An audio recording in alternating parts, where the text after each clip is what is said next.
시청자 여러분 안녕하십니까. 지금부터 저는 견해 한보정론을 시작하겠습니다. 자, 시청자 여러분들께서 잘 아시겠지만은요, 매주 토요일 날은요, 자유대학이 강남에서 주로 집회를 하고 있습니다.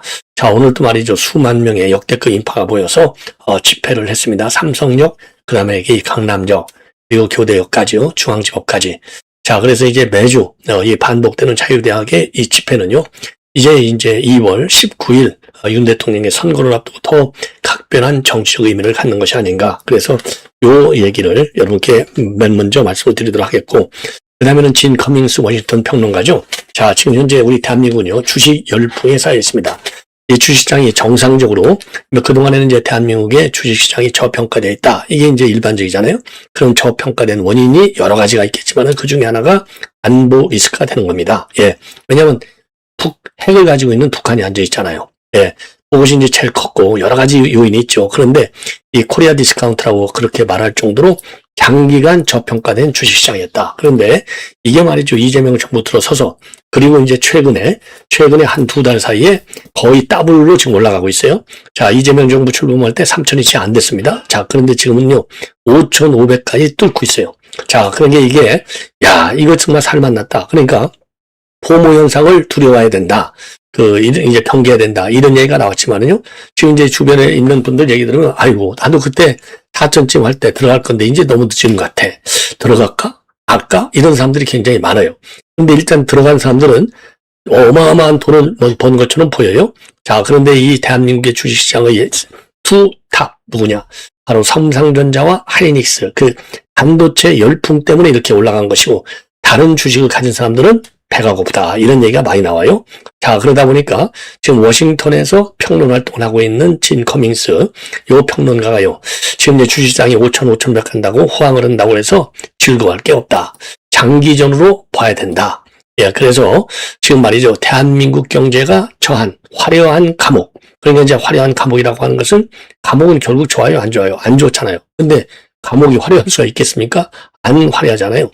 지금 현재의 증시를 얘기하는 거예요. 그러니까 겉으로 보면 굉장히 화려해 보이지만 이게 감옥, 언제 지옥으로 떨어질지 모른다? 왜? 지금 AI 열풍인데 AI 때문에 결국은 미국의 빅테크를 봐라 이거죠. 그러면 삼성과 하이닉스도 미국의 빅테크와 같은 어려움을 겪을 수 있다는 거예요.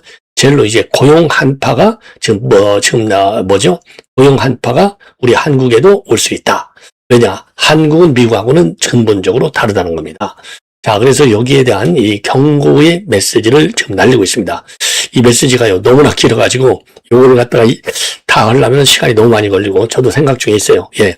하여튼 이제 방송을 보면서 이 얘기를 집중적으로 하겠고, 그리고 이제 또 하나는요, 지금 이제 이 국회 입법 예고를 보면은, 공직선거법 1구 개정 법률안 윤준병 의원 등 11명이 요거를 제기를 했습니다. 행안위원회에 올라와 있는 건데요. 예.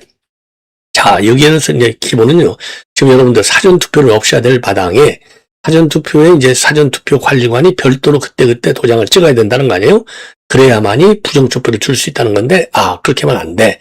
사전투표 관리관의 도장을 아예 인쇄해서 날려버려야 돼. 이렇게 관련법을 고치자는 겁니다. 자, 그래서 여기에 대해서는 강력하게 반대하는 의견을 게시하자.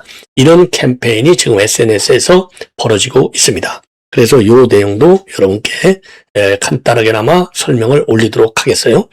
자, 그러면은요, 이 맨 먼저 오늘 자유대학의 집회 관련해서 여러분께 말씀을 드리겠습니다. 자유대학은 여러분들 이제 우선요, 이 박준영, 그러니까 이제 이 박준영, 집안 전체가 좌파인데 박준영만 우파예요. 그래서 여러분들 뭐 중앙지법 앞에서 단식투쟁도 하고 난리가 났지 않습니까? 그래서 자유대학, 그러니까 2030, 자유대학의 주축 세력은 청년들, 2030의 청년들이고, 청년들의 주축 세력은 결국 어디하고 맥을 같이 하느냐? 윤 어게인 세력의 큰 이 그룹을 형성하고 있는 겁니다. 자, 그래서 오늘 또 말이죠. 이 강남 일대에서 지금 대규모 행진을 벌였어요. 그래서 교통정체가 철저히 이루어지고 난리가 났습니다. 자, 그래서 통상적으로 보면요. 자유대학은 노년역, 신노년역, 그래서 강남역, 교대역 이런 행진 코스를 갖기도 하고, 오늘 같은 경우는 이제 삼성역, 그 다음에 이제 강남역, 그리고 서초역 이런 코스로 지금 집회를 가졌습니다. 자, 그래서 통상적으로요. 요 자유대학에서는 윤석열 부대다. 그리고 이제 윤 대통령은 석방하거라, 이재명은 구속하라. 그리고 자유민주주의를 소화해야 된다. 그리고 CCP는 아웃시켜야 된다. 이게 이제 기본적인 집회의 구호가 되는 겁니다. 자, 그래서 이제 오늘 또 말이죠. 그런 비슷한 구호를 가지고 대대적인 지금 행진을 했고요. 그리고 이제 지난주 같은 경우에는 전한길 대표하고 김현태 단장도 여기에 참석해서 열기를 더했습니다. 예. 그래서 이제 오늘 또 말이죠. 역대급 인파가 모였다. 그래서 경찰 추산은 한 3,000명에서 4,000명 모였다고 하는데 주최 측에서는 한 4, 5만 명이 모인 것이 아니냐. 그래서 아까 말씀드린 대로 윤석열 무죄, 이재명 구속, 그 다음에 자유민주주의 수호, 그리고 이제 CCP 아웃, 이런 주장을 했다는 겁니다. 자, 그래서 오늘 또 여러분들께 말씀드린 대로 전한길 대표하고 707 팀단장 김현태 단장이 게스트 연사로 참여를 해서 반국가 세력을 척결하고 자유수호를 하자, 이런 메시지를 날렸고요. 청년들이 태극기와 성조기를 흔들면서 행진을 했습니다. 그래서 강남 일대 교통 혼잡이 굉장했지만은 열기는 대단했다. 자, 그리고요. 그럼 이 자유대학은요, 이미 경상도, 그리고 충청도, 대전, 이런 데서 기부가 형성되면서 점점 자유대학의 세는 더 커지고 있습니다. 더 커지고 있어요. 예. 자, 그래서, 더 커지고 있고, 지금, 여건이 더 넓어지고 있는 것이죠. 더 넓어지고 있다. 이런 말씀을 드립니다. 예. 왜냐면 지방에까지도, 이 단체가 형성이 되고 있는 겁니다. 자, 그래서 이제 오늘 특별하게 이렇게 이제 충돌하고 이런 거는 없었어요. 그리고 이제 이번 주말은 여러분들 아시다시피 연휴가 이제 끝나는 다음 주말이 되겠죠. 끝나는 건데 다음 주 중으로는 이제 특별한 행사는 없고 21일하고 28일에는 지금 광화문 그리고 이태원 이런 데서 행사를 가질 예정으로 알려지고 있습니다. 자, 그래서 이제 자유대학은요, 작년 10월부터 본격적으로 청년들의 보수 목소리를 내면서, 탄핵 열기를 이제, 제거하는데도 굉장히 많이 기여를 했죠. 예, 그리고 자유대학이 에이펙 정상회담 때는 또 경주에서까지 집회를 해서, 트럼프 백악관 대변인까지도 요 현장을 지켜보는 이런 애국적 활동을 한 그런 청년 단체로 명을 지금 높이고 있는 그런 상황이 된다. 이런 말씀을 드리고요. 자, 이번에는요, 진 커밍스, 워싱턴이 지금 난리가 났어요. 주식시장 이거 겉으로는 화려하지만은 결코 화려하지 않다. 경제 전반의 구조적 취약점 때문에 화려한 감옥에 갇힌다. 이런 전망을 하고 있습니다. 자, 그래서 지금 진 커밍스 평론가의 주장문을 직접 압축해서 우선 말씀을 드리면요. 지금 이제 삼성전자 지금 이렇게 SK 하이닉스 이런 것 때문에 이제 코스피가 5,500을 돌파했지만은 고용 창출, 주가는 퍼뜨렸지만은 고용 창출과 악수 효과는 굉장히 미미하다.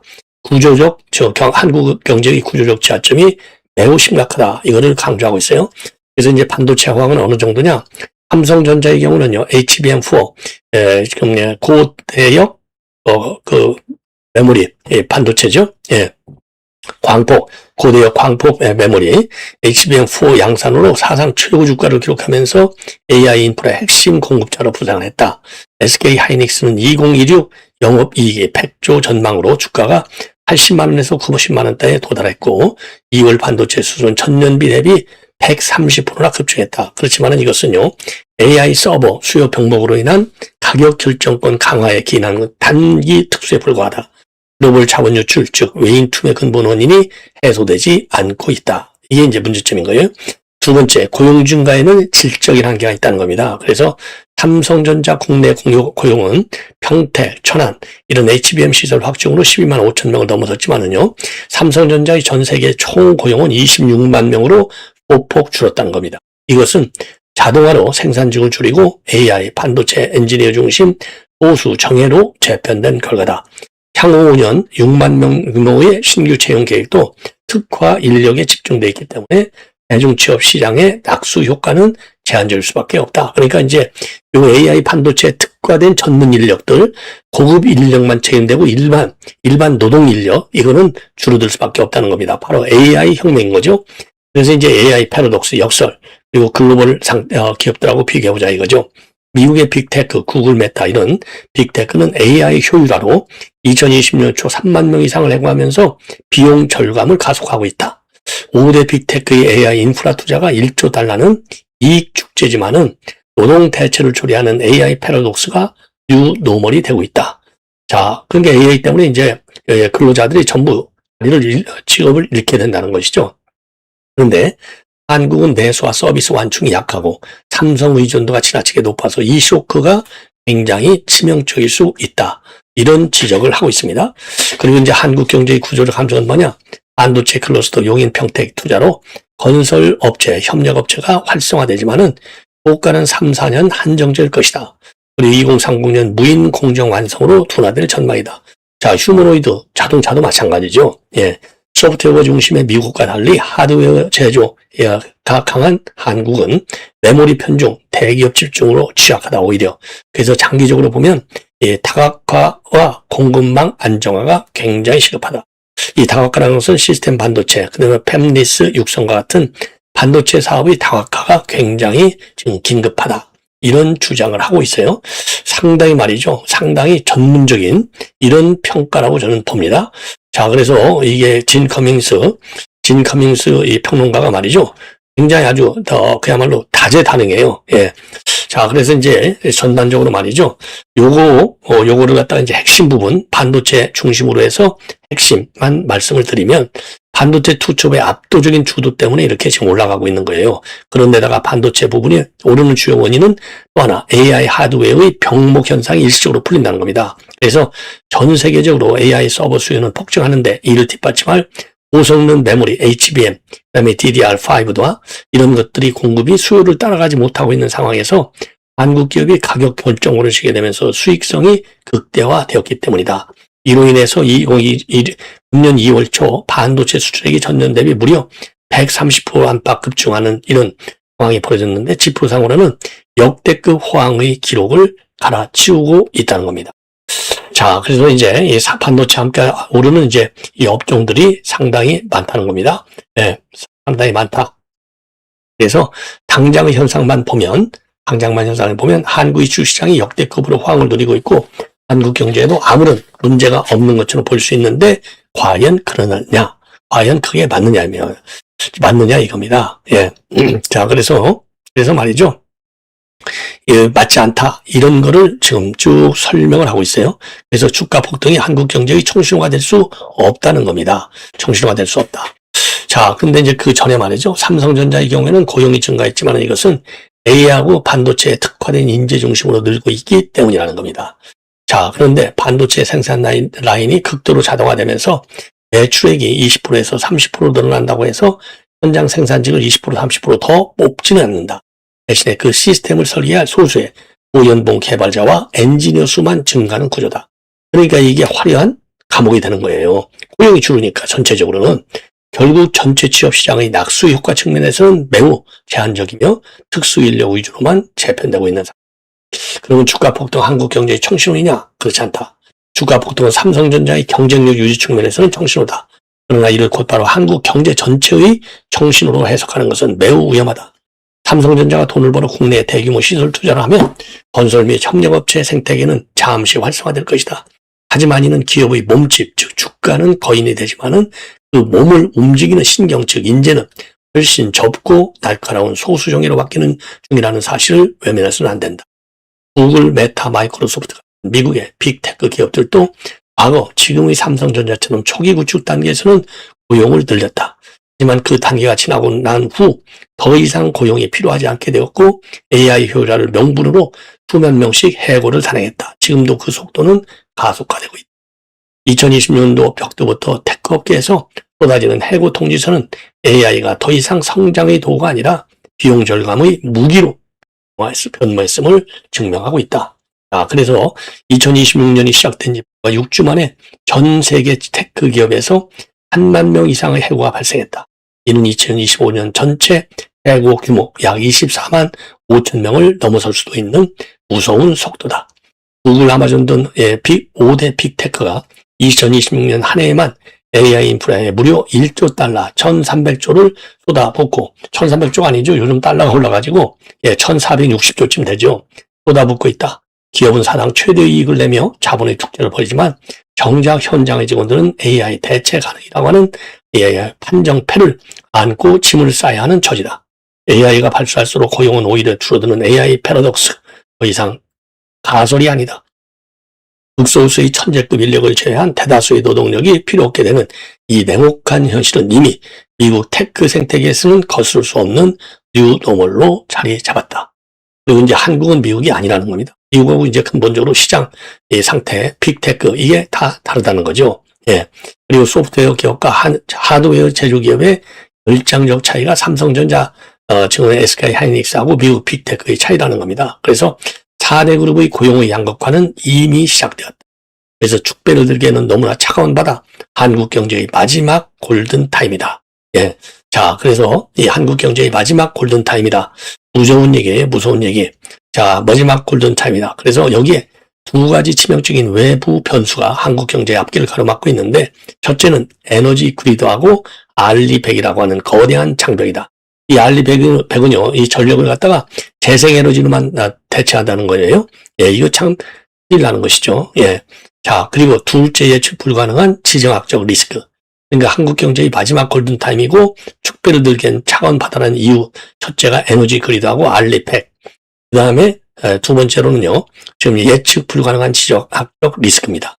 자, 그래서 AI 반도체 생산하는 상상을 초월하는 막대한 전력이 소모된다. 삼성과 하이닉스가 제 아무리 세계 최고의 칩을 만들어도 이를 뒷받칠 만한 국내 에너지 인프라와 재생에너지 공급망이 받쳐주지 못한다면 AI 슈퍼사이클은 예상보다 훨씬 빨리 꺾일 수 있다. 전력 부족은 곧 생산 차질이며 글로벌 고객사들의 알리백 요구를 충족하지 못하는 순간 한국 반도체는 시장에서 자격 미달 판정을 받을 위험이 크다. 둘째, 예측 불가능한 지정학적 리스크다. 트럼프 관세 이후 요동치는 반도체 보조금 정책과 더욱 서슬퍼런 대중국 수출 규제는 우리 기업들에게 기술력 이상의 외교적 생존 전략을 요구하고 있다. 이는 고래 싸움에 새우등 터지는 격으로 미국과 중국 사이의 거대한 파고 속에서 한국은 독자적인 항로를 찾지 못한 채 들어갈 가능성이 높다. 결국 지금의 코스피 5,500선 돌파와 반도체 호황은 한국인들에게 주어진 마지막 골든타임일지도 모른다. 자, 그리고요, 이 한미동맹의 새로운 내관, 기술 종속과 보호무역의 갈림길에 있다 이겁니다. 그뿐만이 아니다. 한국이 마주한 거대한 파고는 미국 빅테크 기업들의 한국 반도체 의존 전략이 협력에서 길들이기로 변하고 있다는 점이다. 엔비디아, 마이크로소프트, 구글 등 소위 하이퍼스케일러들은 한국의 HBM 없이는 자신들의 AI 제국을 유지할 수 없음을 누구보다도 잘 알고 있다. 예. 그러나 동시에 그들은 2026년 현재 한국에 대한 위험한 의존들을 낮추기 위해서 미국 본토 내 파운드리 확보와 자체 칩 설계에 사활을 걸고 있다. 미국의 계산은 명확하다. 미국은 자신들의 기업이 이 기술 생태계를 완전히 장악할 때까지 한국의 기술을 잠시 빌려쓰고 있을 뿐이다. 결국 새로운 시대의 패권은 누가 AI 반도체의 주권을 쥐느냐에 달려있으며 미국은 이 핵심 고리를 외국에 의존하는 형태를 결코 방치하지 않을 것이다. 이것은 단순한 공급망 다변화가 아니다. 미국 우선주의를 등에 업고 한국 기업들을 미국 땅으로 사실상 강제 이주시키는 거대한 체스판의 설계도다. 한국은 지금 미국의 첨단 산업을 지탱하는 가장 화려하지만 가장 위험한 호흡봉으로 전락하고 있는 것은 아닌지 차갑게 되물어야 한다. 향후 한미 외교관계 역시 과거의 군사안보동맹을 넘어 반도체 인질기에 가까운 경제안보 전쟁으로 치닫을 가능성이 크다. 미국은 칩스법, 칩스 액트죠. 보조금을 협상카드로 삼아서 한국 기업의 핵심 영업기밀인 수율과 그다음에 공정 데이터를 요구하고 있으며 동시에 대중국 수출을 사실상 완전히 끊으라는 강도 높은 압박을 병행하고 있다. 결국 한국은 미국에는 대체 불가능한 핵심 파트너임을 증명해야 하는 동시에 미국이 던진 보조금이라는 복사과가 한국의 반도체 산업의 뿌리까지 흔들지 못하도록 외교적 배수진을 쳐야 하는 상황에 놓여 있다. 주가 5,500선이라는 숫자의 축배에 취해 한국이 지금 미국의 첨단 산업을 지탱하는 가장 위험한 소모품으로 전락하고 있는 것은 아닌지 차갑게 되물어야 하는 시점에 놓여 있는 것이다. 물론 이런 상황에서 삼성의 주가 상승과 일시적인 고용 확대를 한국 경제의 지속 가능한 청사진으로 믿는다면 그것은 지평선 너머에서 시작된 작은 파고가 거대한 쓰나미로 돌변해 다가오는 줄도 모른 채 해변에 누워 선탠을 즐기는 것과 다를 없다. 참 무서운 얘기네요. 지금의 대한민국은 바다 한가운데서 구명조끼 하나에 의지한 채 곧 들이닥칠 거대한 해일 앞에서 화려한 축배를 들고 있는 것은 아닌지 스스로 자문해야 할 시점이다. 특히 한국 정부는 이 짧은 특수가 끝난 뒤에 맞이해야 할 차가운 현실에 대해서 국민 앞에 이제는 정직하게 답해야 한다. 일시적인 주가 상승과 숫자의 화려함이 한국 경제를 영원히 구해주지 않는다는 사실을 깨달았을 때는 이미 해변을 덮친 파도에 휩쓸린 뒤일지도 모르기 때문이다. 굉장히 무서운 경고장입니다. 예. 자, 정부 관계 당국자들, 그리고 이제 관련 기업들, 지금 이분이 쓰는 얘기는 이분 개인의 얘기가 아니고, 예, 워싱턴 정과에 다도는 이 전문가들의 의견을 종합적으로 본인이 정리한 것이 아닌가. 그래서 굉장히 깊이 있는 저는 분석이라고 보고요. 미래 레이니데이라고 하잖아요. 비가 올 때를 대비해서 지금부터 열심히 준비를 더 해야 될 것이 아니냐. 그러려면 정부가 선제적으로 먼저 이러한 리스크 요인들, 지금 내 주식시장 5,500에 취해가지고 말이죠. 부동산만 때려잡으면 주식으로 돈 다 몰린다. 이런 허황된 꿈은 버려야 된다. 주식시장이 왜 5,500에 올라가는지, 그 저변에 흐르는 기류를, 이런 찬 기류, 미래 예측 능력을 키워야 할 마지막 시점에 와 있는 게 아닌가. 자, 이렇게 생각이 듭니다. 자, 이번에는요, 지금 이제 거의 이제 마지막인데, 예. 자, 이겁니다. 바로 부정선거. 부정선거의 원흉이 지금 뭡니까? 사전투표잖아요. 그런데 심지어 요 사전투표, 그러니까 사전투표 관리관, 이게 투표용지, 여기에 이제 사전투표 관리관은 인쇄가 나오니까, 이제 이게 부정선거 요인이 굉장히 크다는 거 아니에요. 그래서 인쇄하지 말고 그때그때 도장을 찍으라는 거 아닙니까? 그런데 이게 아예 도장을 찍지 않고 인쇄 날인원을 가능할 수 있도록 명시해야 된다. 예, 명시하도록 하자. 그래서 관련 법을 뜯어 고치자는 겁니다. 요거를 지금 이제 이 입법 예고를 하고 있는 겁니다. 예, 이렇게까지. 자, 그래서 요 입법 예고하고 있는데 여기에 대한 반대 의견을 제대로 내놓자. 예, 반대 의견. 아니면 이게 입법화되니까, 예, 이런 지금 캠페인이 벌어지고 있어요. 이거 굉장히 중요합니다. 그래서 윤준병 의원을 비롯한 11명이 공직선거법 일부 개정 법률안을 최근에 제출을 했어요. 예. 자, 그래서 여기에 이제 강력히 반대자 이겁니다. 그래서 여러분들 국회 청원 사이트에 들어가면은요, 입법 예고 사이트에 들어가면은 이 관련 이 자료를 볼 수가 있어요. 여기에 여러분들께서 빨리 들어가셔서 강한 반대 의견을 벌이자. 이것이 지금 SNS에 많이 나돌고 있는 이 부정선거 방지를 위한 사전투표를 아예 없애야 되는데, 그리고 도장을 아예 인쇄해서 날려버려? 야, 큰일 날 일이죠. 예, 시청자 여러분. 다시 한번 우리가 대대적으로 사전투표, 이번 투표는 이제 어쩔 수 없겠지만은요, 예, 좀 더 제도적으로 보완을 거쳐서 다음 총선 때부터는 반드시 사전투표가 없어지도록 모든 노력을 다해야 될 것이 아닌가. 이렇게 생각이 듭니다. 시청자 여러분, 이것으로 본 방송을 마치겠습니다. 고맙습니다.